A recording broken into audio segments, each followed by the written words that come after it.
Scott Schiller for Ron Fitzpatrick Jeep Parts and Team G503 here on YouTube. I'm back in Charleston, South Carolina. Spent 6 days in Central Point, Oregon with Ron Fitzpatrick and the gang out there. Fantastic group of people. Got to meet some guys from the G503 forum.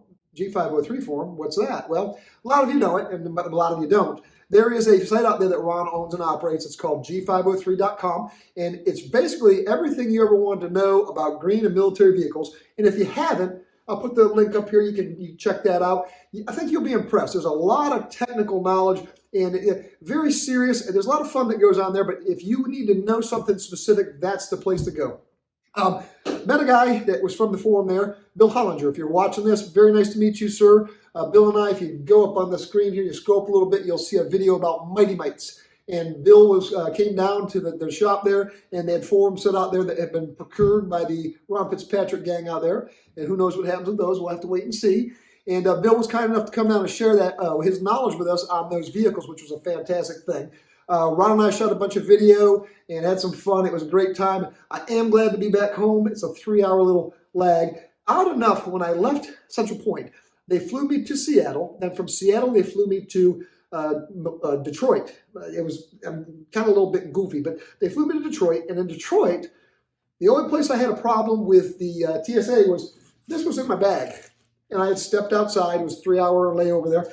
And I came back and this was in there, and they asked me what that was and if I had anything sharp. I guess that would set the alarm off, but it's just the strap bracket for the jerry can on the back.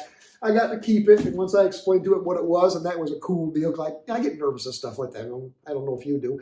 Anyways, a lot of times people call the shop and ask questions, so I like to make videos that explain kind of, you can watch and get a visual on exactly what we're talking about. Because Ron and the guys out there, they have the best customer support and help, technical support out there. If you'd like to and you need to, you can call the 800 number, and the tech line there is open. They'll be glad to help you out there at the shop with any of your questions. That's one of the things that Ron Fitzpatrick Jeep Parts does best, is answer questions. There's no doubt about that in my mind. Anyway, one of the questions that gets brought up quite a bit is they're ordering parts for their engine, and they say, well, Ron asked, do you have a chain-driven engine or do you have a gear-driven engine? Now, the chain-driven engines would have been the earlier ones. That would have been, all your MDs and GPWs would have been chain-driven up until 45. But then 46, the gear-driven engines start coming on. A lot of those civilian engines, gear-driven engines, show up in World War II vehicles, and that's not a horrible bad thing. If you can get it to run, it's a good thing. A lot of times you have to have a replacement engine, but a lot of folks get confused with what a gear-driven and a chain-driven engine is. There's some definitive things that you can look for on your engine. Unfortunately, I didn't have 2 assembled units out there at the time to show you how they physically look, but I have the parts laid out on a table so I can kind of show you the differences, and maybe that'll help you out when you need to order parts and you say, well, do I have a gear-driven or do I have a chain-driven?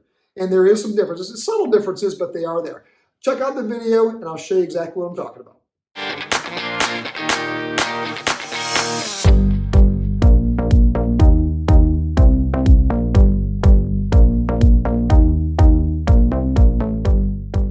One of the most easily identifiable definers of a gear-driven or a chain-driven engine, you see here we've got the timing covers.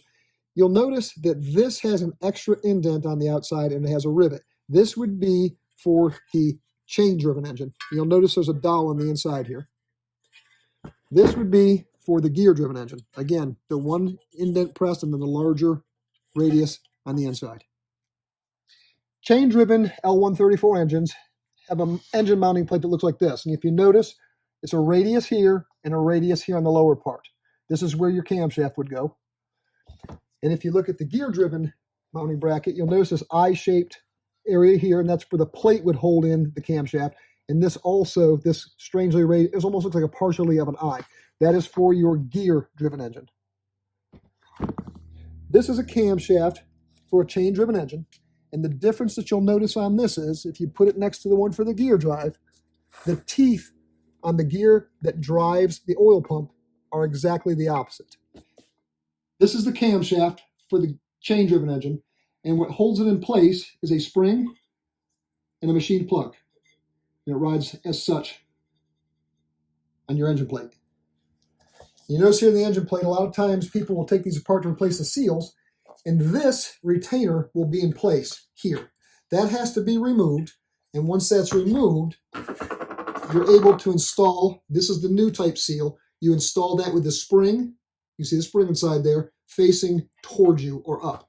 And then you do not use the retainer. That gets discarded. Just to show you the pulley, the area that the seal rides on the pulley is right here. And you want to be sure that there's no wear or any grooves in that. And the seal seals as such on the pulley. One little tip to add to this that you can probably see here, there's these little indents on the bottom of this timing cover.